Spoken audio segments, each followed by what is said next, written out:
कहते हैं प्यार की कोई सीमा नहीं होती और देश के लिए कुर्बानी की कोई कीमत नहीं होती। आज हम बात करेंगे एक ऐसी प्रेम कहानी की जो अधूरी रह गई, एक ऐसी वीरांगना की जिसके शब्द आज हर हिंदुस्तानी के दिल को झकझोर रहे हैं।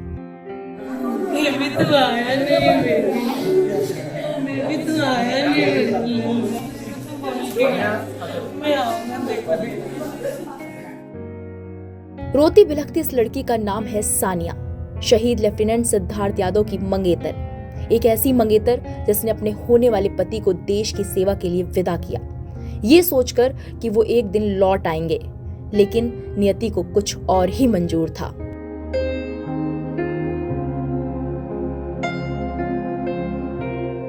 सिद्धार्थ यादव भारतीय वायुसेना के एक होनहार फ्लाइट लेफ्टिनेंट थे। उनकी सगाई को अभी कुछ ही वक्त हुआ था। सपने थे एक साथ जिंदगी बिताने के, एक परिवार बसाने के, लेकिन देश की रक्षा में अपनी जान न्यौछावर कर सिद्धार्थ हमेशा के लिए अमर हो गए। फ्लाइट लेफ्टिनेंट सिद्धार्थ यादव, उम्र 28 साल। 23 मार्च को उनकी सगाई हुई। 2 नवंबर की शादी तय हुई। हरियाणा के रेवाड़ी में उनके घर पर शादी को लेकर खुशी का माहौल था। सगाई और परिवार के साथ समय बिताने के बाद 31 मार्च को वो ड्यूटी पर लौट गए। 2 अप्रैल को अपनी रूटीन ट्रेनिंग के दौरान सिद्धार्थ भारतीय वायुसेना का एक जगुआर लड़ाकू विमान उड़ा रहे थे। विमान में तकनीकी दिक्कतें आई। सिद्धार्थ और उनके को पायलट को कोई और रास्ता ना दिखा।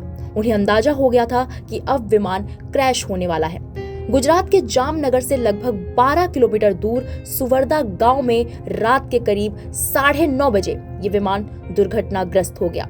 जाते जाते भी सिद्धार्थ अपनी वीरता का प्रमाण दे गए।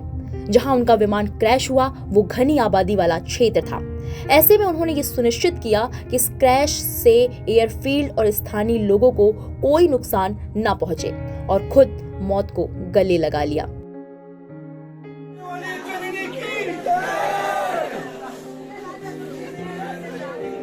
उनके अंतिम संस्कार में उनकी पत्नी की ये पुकार, बाबू तुम लेने कब आओगे, हर किसी की आंखों में आंसू ले आई।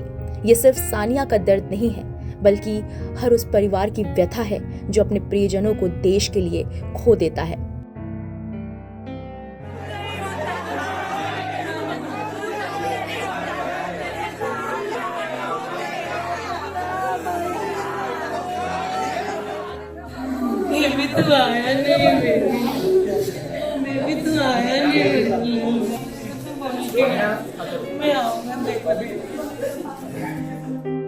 सिद्धार्थ की मंगेतर का ये सवाल आज भी गूंज रहा है। शायद वो जानती हैं कि उनका बाबू अब कभी लौटकर नहीं आएगा, लेकिन उनके इस प्यार और इस बलिदान में एक उम्मीद छिपी है कि उनका सिद्धार्थ आज भी भारत माता की गोद में है, हमें सुरक्षित रखते हुए। हर शहीद की कहानी हमें याद दिलाती है कि हमारी आजादी और शांति के पीछे कितने सपनों की कुर्बानी छिपी हुई है। सिद्धार्थ यादव जैसे वीरों को हमारा शत शत नमन और उनकी मंगेतर जैसे साहसी दिलों को हमारा सलाम, जो चुपचाप इस दर्द को सहती हैं।